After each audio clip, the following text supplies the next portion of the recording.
Hello, friends. This is Dave Hurwitz, executive editor at ClassicsToday.com, here with a little chat about the ineffable joys of octave displacement.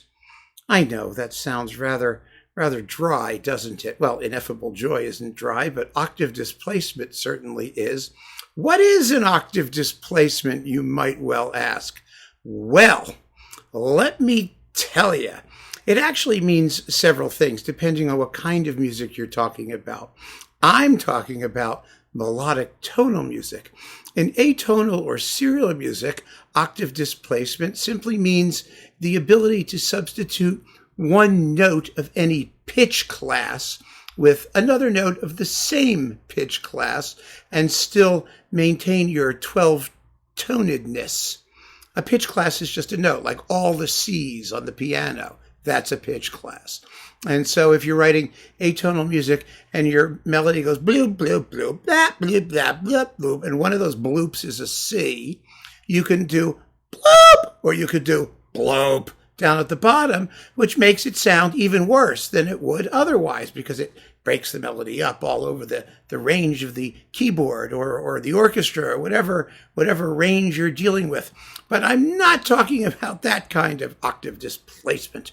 I'm talking about octave displacement in a melody, what it does to make a tune more expressive. And the octave jump can be either up or down. And I have about half a dozen, 6 or 7 examples here to play you, because I just think this is the most wonderful thing. And, we often say that music is a language.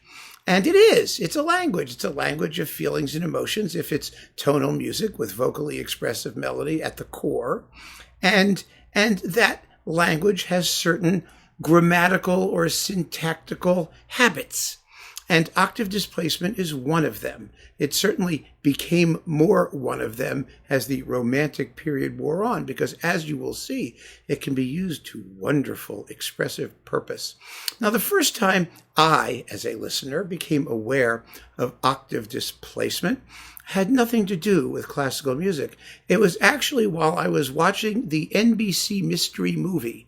Do you remember that? Some of you American people? It was on like Tuesdays or Thursday nights on Channel 4, if you were in New York, because that was NBC. And it introduced a whole host of fabulous detectives solving crimes. The most famous was Columbo, Peter Falk as Columbo. And each one of these things, each week there would be a different one of them. There was Columbo, and there was Macmillan and Wife, and there was MacLeod. And the one that I really enjoyed because of its octave displacement, and that was Banachek with George Peppard before he got into the A-Team. And he was actually a very similar character in many respects. He was a Boston-based, extremely wealthy insurance claim investigator who ran around, saying snide things and sleeping with the leading ladies. I mean, you know the story, right? But, it starts with him rowing down the Charles River in Boston, and there's his theme song, his little tune, and it featured an octave displacement. It went ya da da ba da da dum ba ba ba da da dum ba da wa da yum ba da wa da da da da da da da da da, like that. Now, that just got me. I mean, since I saw it when I was in my early teens, and I'm still remembering it. Actually, it's on cable. You can see it again. But, I always remember that tune because I have this quirky memory for tunes. I think I've mentioned this before. I can't explain it, but I just remember everything I've heard, commercial ditties and television theme songs and all this junk since when I was a kid. And one of the things that always got me was that Banachek tune, and that's why I liked Banachek. The octave displacement is the part that goes ya da da wa da, because otherwise it would just go da da da da da, because it's the same note, da da, same note, da dum and ya dum. But the fact that it goes up an octave like that, Ooh, it just sent a shiver down my spine. It really did. I doubt my singing of it sent a shiver down your spine, but fortunately, you're going to get to hear the real deal for the rest of these. And so now I propose to show you a few wonderful examples in our classical repertoire. And one of the most famous examples of octave displacement comes from Richard Strauss. It's the transfiguration theme from Death and Transfiguration. Yada. It's almost the same as the Banachek theme, actually. Maybe the Banachek guy borrowed it from Richard Strauss. But that tune, if you just kept the octaves where they belong, the same would be da da da da da da. Ugh, how boring. Da da da. But instead you go da da da, and all of a sudden it's transfiguration. Look at what it does. And it's only a question of bumping it up an octave for that second, whatever that note is, in whatever key it's in. Here is the way Strauss actually wrote it, as you hear it when the tune comes in all of its fulfilling wonderfulness at the end of the entire piece.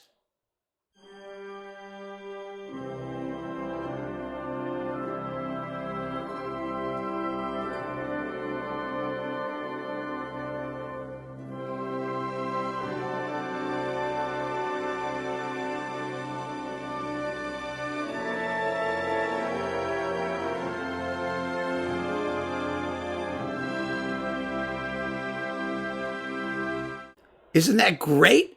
That's what you get when you displace things one octave. All you have to do is bump it up and it makes the tune. I mean, it's a rather uninteresting melody, actually, when you get right down to it. I mean, if you just take the notes themselves, it's a little rising arpeggio with a do, do, do, do, do, do. Nothing. It's nothing. But when it goes do, do, do, do, wada, it becomes Death and Transfiguration. And that is how it's done. Isn't that marvelous? Another example of octave transposition or octave displacement, which, they're sort of, interchangeable terms. One term can displace the other, right? Get it? Anyway, another example of octave displacement, which is fabulous, is the opening tune of the Blue Danube Waltz. I mean, I'm sure you've hummed it to yourself, right? You go do do do do do do do do do do do do do do do do. It's totally awful when you just hum the tune yourself because we don't have the range to do it. But the way Johann Strauss wrote it was, of course, do do do do do da da da da. That's octave displacement. And he breaks it up with the instruments, of course, because you've got the strings doing it, and then the fluty things or the woodwinds answering. So it becomes a question and answer type theme, but it's one melody, and it's broken up over a pair of octaves, and that gives it all of its character. Here, listen to what I mean.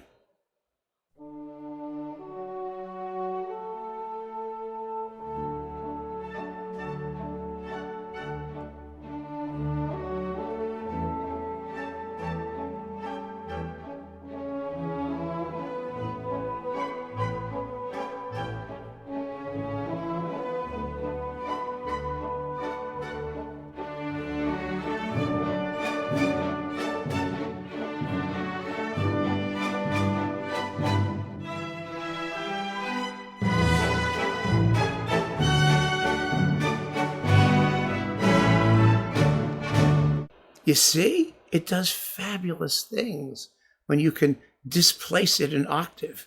It really is marvelous. I mean, if you didn't do that, it would be such an uninteresting tune.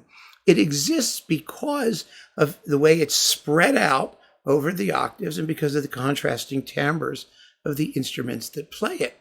But you don't always have to jump up an octave. You can go down. And I have an example of that right here, actually, which I will play for you now. This is the famous middle movement of Mozart's 21st Piano Concerto, Elvira Madigan, where instead of jumping up, because this is a dreamy and mellow tune of great, great elegance and finesse, Mozart jumps down, which gives the whole theme a fabulously warm and fuzzy feeling that it wouldn't have. It's da bom ba ba dum bom da bom, like that. It's really quite marvelous. It breaks the melody up, and it just makes you sit up, and it certainly keeps the music from ever turning dull, which we don't ever want to happen. And you can achieve that. All you have to do is jump up or down an octave. Here is Yeno Yando on Naxos doing exactly that theme. Have a listen.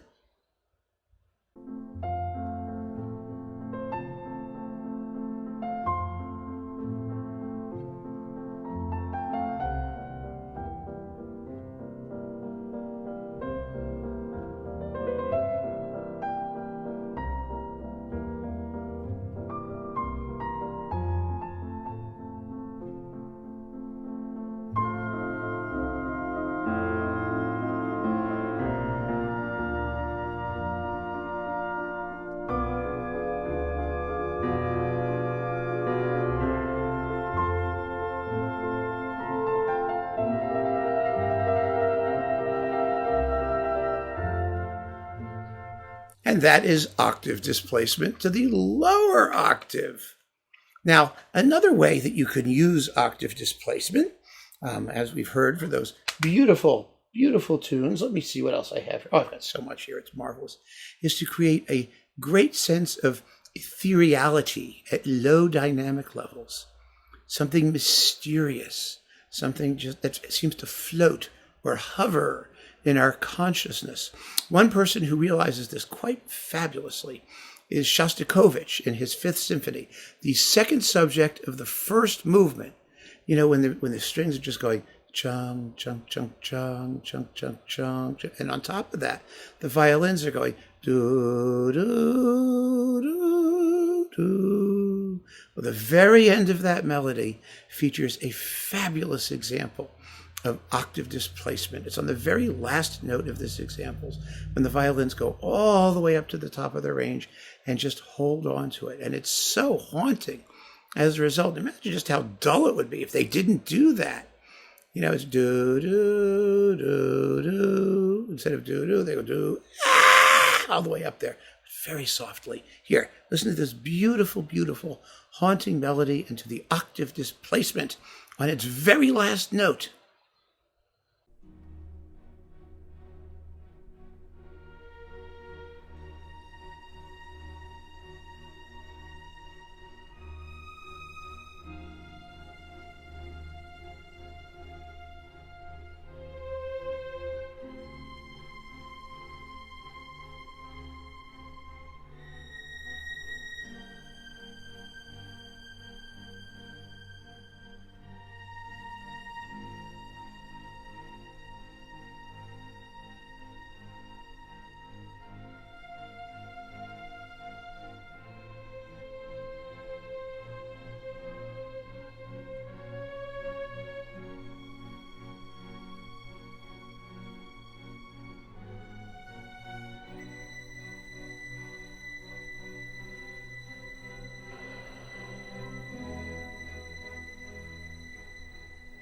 Yeah, it makes the whole tune, right? It really does. It just seals the deal when it comes to that beautiful, ethereal, somewhat benumbed calm. And of course, what makes it so wonderful is that, something that you can discuss, perhaps we'll discuss a little bit later, is that the first movement of the Fifth Symphony is an absolute miracle. A miracle of monothematic sonata form, because that tune is the same tune as we heard at the very opening in the cellos and basses. Ba-dum, ba-dum, ba-da, da-dum, da, da-da-da, da-da-da, da-da-dum. That's the opening of the whole symphony, but it's been slowed down, quieted down, and enhanced by an octave displacement at the very end. Another example of that, that sort of type, to make just music of extraordinary beauty and elegance and shapeliness, and oh gosh, it's so lovely, is this bit from Divertimento Number 1 by Portuguese composer Johann Braga Santos. Now, you know, Braga Santos is one of those composers who I've been flogging for, months now or years since I started this channel, because his music is wonderful. And he wrote a piece called Divertimento Number 1 that has a melody that comes breezing in, and breezing is the word. It seems to float in on the wind, of such breathtaking beauty, and it's enhanced by an octave displacement. And I didn't, sometimes you don't notice it, because when you hear these tunes in your head, or you hum them or play them back in your brain, you tend to eliminate the displacement, especially if, like me, you have a vocal range of about like 3 notes. Because this tune is do do do do do do do do do do, like that. But that's not how it goes. It goes do do do ya da da da da da da da. So you see it has an octave displacement in the middle of it, but you may not remember that. Your brain doesn't always register the actual shape of the melody unless you hear it while it's performed. So let me play you. Oh my goodness, this is the Algarve Orchestra with Alvaro Casuto doing Johann Braga Santos' Divertimento Number 1. And oh, what a thrilling tune this is. This just blew me away when I first heard it. Listen to this with its octave displacement.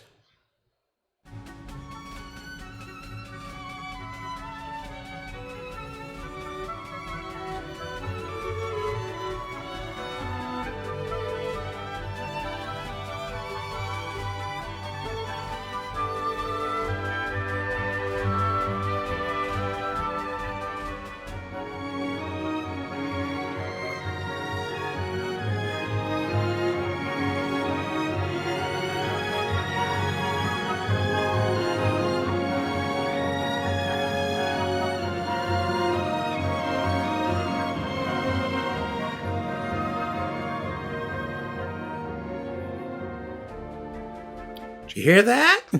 When the violins come in with a big tune after that initial tap, tap, tap, tap, tap, tap, tap, tap, tap, tap, tap, tap, tap, tap, the solo strings, and then the violins come in, yo, do, do, ya, da, da, da, da, da, da, da, ya, da, da, da, da, da, da, da, da, da, da. Oh, God, it's gorgeous. It's so beautiful. I could deface it forever with my horrifying singing. However, I'm going to wrap up this quick little tour of displaced octaves with one of the great displacers in all of music. It is, of course, Mahler. Mahler could displace an octave like nobody else. He really could. He understood how it worked, and nowhere better than in the Adagio of the Fourth Symphony. Oh my goodness, it makes the music so incredibly passionate. But this example has 2 different and contrasting examples of octave displacement. The second one is that ethereal type, like we heard with Shostakovich or Braga Santos, where the violins go up into their high octaves and it just carry the music into a higher realm. It's also similar to Strauss, the transfigurational kind of octave displacement. But before that, we get the most passionate theme in the whole movement. Da da da da da da da da da da da da da da da. It's doing that, right? But on that last yada, it can go up an octave. Da da da da da da. Crash. That's what Mahler does. And the wonderful thing about this particular example is that the second example is I almost dropped it there, is a note for note development, if you will, or transformation of the first example. All of the passion is now gone, but the octave displacement remains. So I'm going to play both examples with a little pause that I inserted between them, so you can hear how it's the same music and how Mahler uses octave displacement in both cases simply to enhance the expressive power of whatever the music happens to be saying. Because that's what octave displacement does. It's a supercharger. It energizes. It enhances the expressive intensity of whatever expression happens to be going on, whether it's screaming passion or ethereal calm. You get more if you use octave displacement. So here is Mahler displacing his octaves in the Adagio of Symphony No. 4.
That, as you might have seen, was Václav Neumann with the Czech Philharmonic on Supraphon. And so these are just 6 or 7 examples of what you can do with this very, very simple technique and how composers use it to enhance the expressive tension of the music that they're writing, and also something about just how the language of music operates in the simplest possible terms in the course of a normal, tonal, traditional melody. I hope you found this interesting. I find little details like this fascinating.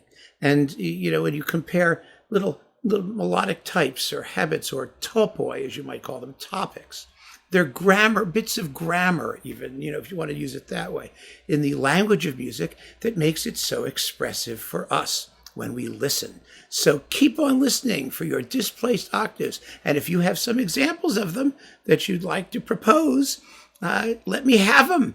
Maybe we can do a sequel to this if you find it as interesting as I do. So keep on listening, friends, and thank you so much for joining me. Take care.